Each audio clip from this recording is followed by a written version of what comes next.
আমরা মেয়েদের শিক্ষার জন্য 1991 সালে সরকার ক্ষমতা থাকার সময় দেশনেত্রী বেগম খালেদা জিয়া মেয়েদের অবৈতনিক শিক্ষা ব্যবস্থা করেছিলেন, উপবৃত্তি চালু করেছিলেন এবং তারা আজকে এই শিক্ষা ব্যবস্থার মধ্য দিয়ে সমাজে প্রতিষ্ঠিত হয়েছেন।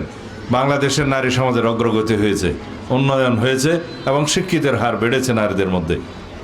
আগামী সংসদে যে শতকরা 10 ভাগ সরাসরি নির্বাচনের জন্য নারীদের মনোনয়ন দিতে হবে, মহিলাদের মনোনয়ন দিতে হবে, এটা আমাদেরই প্রস্তাব।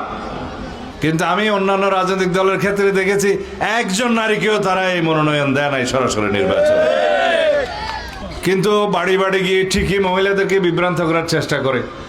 আমরা বলেছি পরিবারের যিনি কর্ত্রী, প্রধান মহিলা, তার হাতে একটা ফ্যামিলি কার্ড দেব। এই ফ্যামিলি কার্ড অবশ্যই যারা দরিদ্র পরিবার তাদের কাছেই দেয়া হবে। তার মাধ্যমে তার পরিবারের সচ্ছলতা আসবে, স্বনির্ভরতা আসবে, তিনি মর্যাদাপ্রাপ্ত হবেন, নারীর নিরাপত্তা নিশ্চিত হবে, ক্ষমতায়ন হবে। এটা আমাদের সরাসরি কর্মসূচি।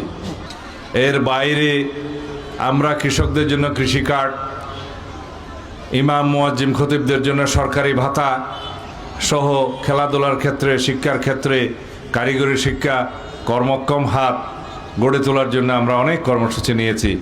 এর মধ্য দিয়ে আমাদের বক্তব্য হচ্ছে বিএনপির নীতি আছে, আদর্শ আছে, কর্মসূচি আছে, পরিকল্পনা আছে, প্রতিশ্রুতি আছে এবং সেগুলো আমরা বাস্তবায়ন করব ইনশাআল্লাহ।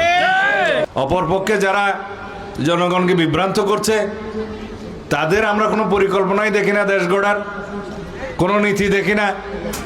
আদর্শ তো একটা আছে এবং সেই আদর্শ নিয়ে বিভ্রান্তি ছড়াচ্ছে।